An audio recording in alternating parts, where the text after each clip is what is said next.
Mesdames et messieurs, ladies and gentlemen, veuillez accueillir, please welcome Jean Todt en conversation avec In Conversation with Mark Richardson. I think you're over here.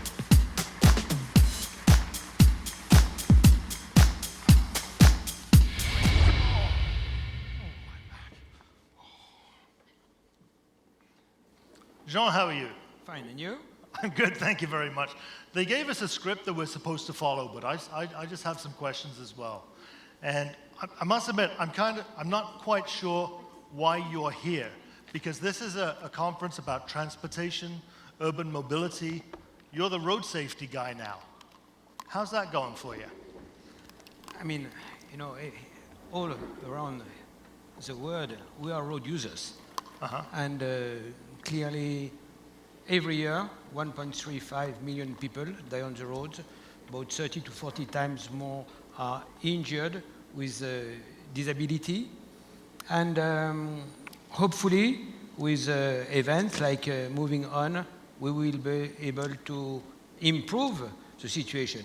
And maybe as we are in Montreal, at the end of the week, it will also be a Formula One Grand Prix. I would like to show a little video which was made by the Formula One drivers, first time ever, to address road safety and to educate people. Cool.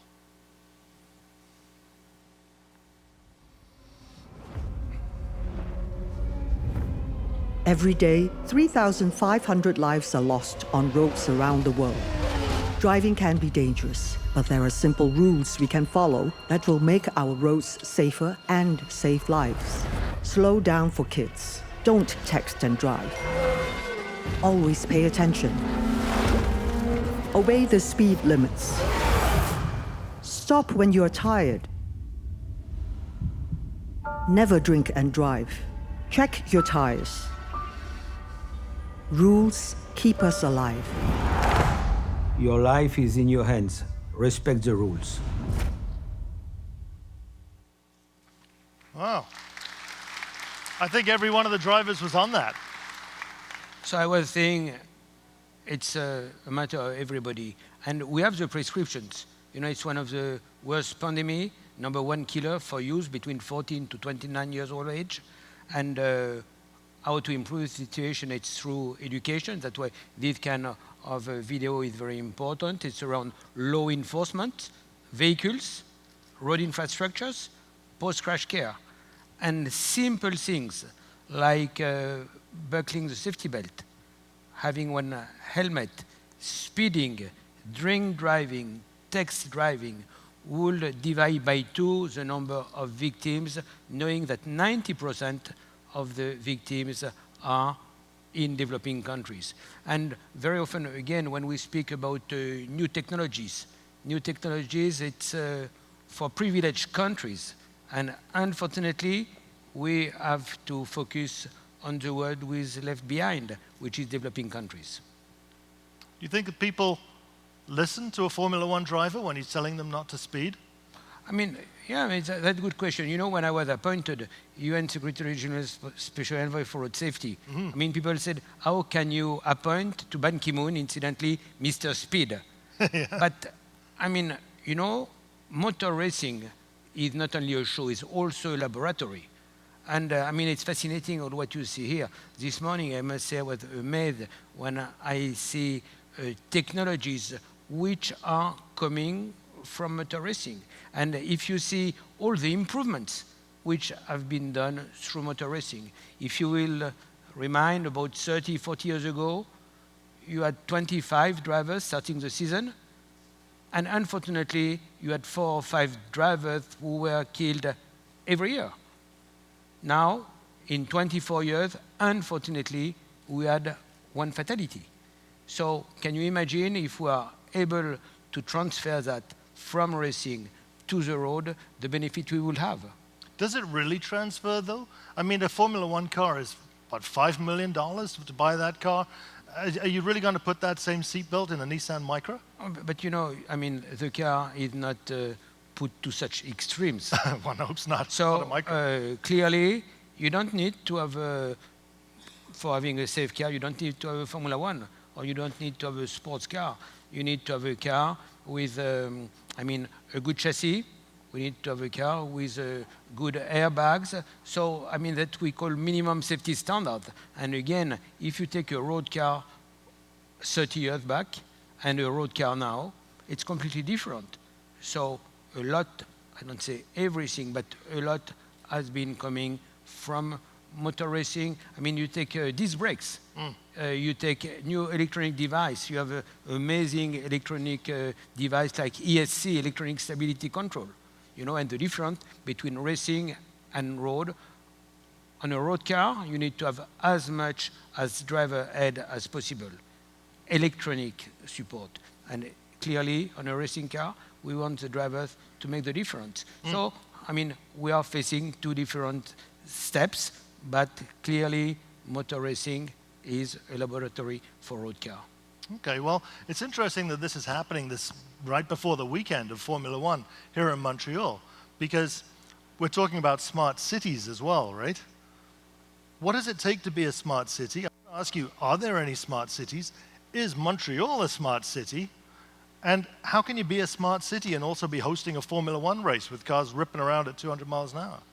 Okay, so, clearly, I do not feel that we have smart cities as such at the moment. But we need to go to that. And again, I've been fortunate to speak with a lot of experts here who are involved to speak about congestions, to speak about traffic, which is a pain for every citizen. And at the moment, we have about 55% of the population which is living in cities.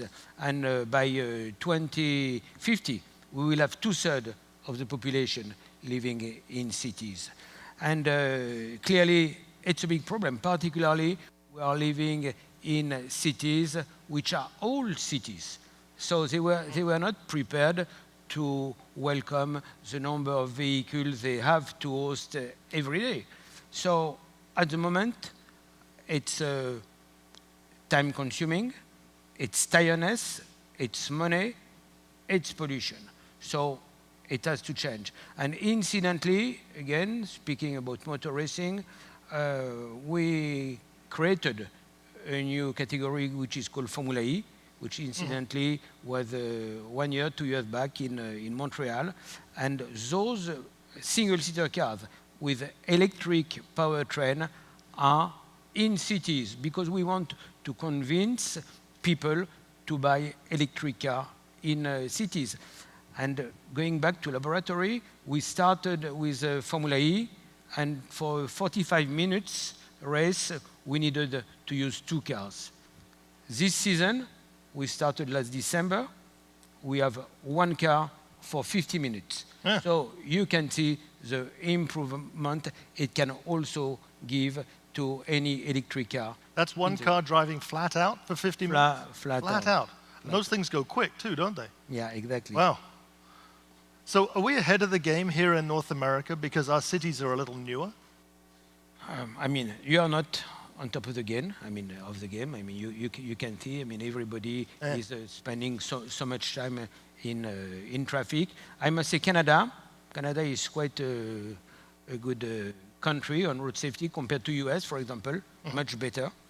And you had for a 36 million population, you had last year 2,100 people who die on the roads, which is, in average compared to US, it's twice better as US, which is a significant thing. And on that, as the president of the FIA, I must say I'm very proud to have a club like the Canadian Automobile Association with very much focus, very much involved in addressing that very carefully with all its members.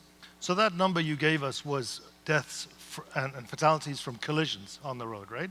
But you're also involved in your office. Including pedestrian. Oh, yes, yeah. All together. But people being hit by cars or being in a car. Globally, half of those figures are affecting pedestrian and motorbikes. Okay, but what about the other side of it too, where you've got bad air quality and you've got people getting stressed out at the wheel and thumping people because of it? Are you involved in that side of it too? So I'm involved. Clearly, our clubs are involved with that, and I come back to what I was mentioning. That's why we wanted to have new technologies, and that's why electric powertrain is absolutely essential.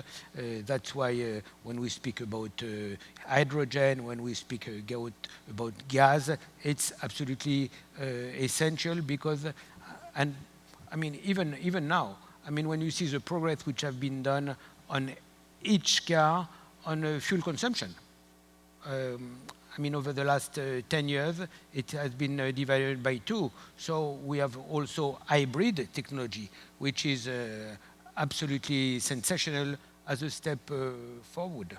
Mm-hmm. But for non-polluting vehicles like electric cars and hydrogen cars, are we really that close?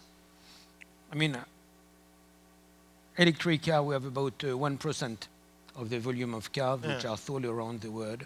So it's starting. But important thing, and in some countries, you take in China. In China, you have 300 manufacturers who are focusing on producing electric cars. So it's coming. It will take time.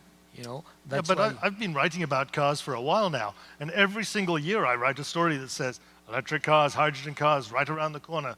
They're coming. They'll be here any minute now, maybe next year. We still don't have them as a mainstream vehicle yet, right? No, that is true. But I mean, that's why we need to push. We need to accelerate the movement, and we will see very soon. I mean, if you take last big motor show, which was in Geneva, I mean, every manufacturer was presenting electric cars. So, I think now it's something which is stabilized.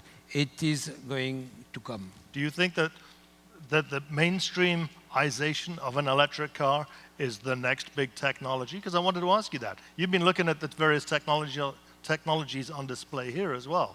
Is there something that's impressed you particularly?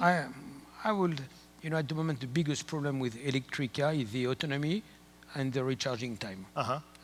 Manufacturers, very often, they claim that the electric car has an autonomy over 300 kilometers. I do not believe so at a normal speed. And we know very well what is the recharging time. But it's improving, as we were saying. I do believe a lot in hydrogen. Why hydrogen? Because hydrogen, I mean, the autonomy is much higher. It's from 600 to 800 kilometers, and the recharging time is from 3 to 5 minutes. So probably it's the next technology which is arriving. Well, it seems that everybody's into electric cars and even considering hydrogen. Even Ferrari is looking at an electric car, right? This is around the corner. Can you tell us anything about that? Has anybody mentioned anything to you? It's a bit far from my story with Ferrari. But, I mean, there is electric engine, and I think the autonomy of the new car, which is SF90, if I'm not wrong, is about 25 kilometers. So, I mean, it means that this car, and you don't do much more than 25 kilometers in cities. So when the car will be driven in the city, you can use electric technology. Okay. Well, we've only got a minute left. We've got little clocks to tell us this. So the question is... It's one lap. One to go. Once round. The big question is, as the road safety guy, are we winning or not? Are we losing the fight? We've got more and more vehicles on the road. They're better vehicles, but there's more and more of them. Are we winning or not? No, unfortunately, I wish I could say we are winning. But let's say still there is hope, because I think everybody has understood that we could not accept anymore this situation. So governments are involved. Last year, a UN Road Safety Trust Fund was voted by the member states. Incidentally, a lot of, public sectors, including Michelin, Total, have been contributors to this fund. So things are moving. Probably not as quickly as we wish they would move, but they are moving. And we must be, I mean, as I said, it's the responsibility of everyone. So I understand that here we have about 800 people, so we have 800 ambassadors to claim road safety around the world. And we've also got a Formula One race to watch. So we can combine the two. Thank you very much, Jean. I think our time's, yeah, the thing's flashed, our time is up. Thank you very much. Thank you.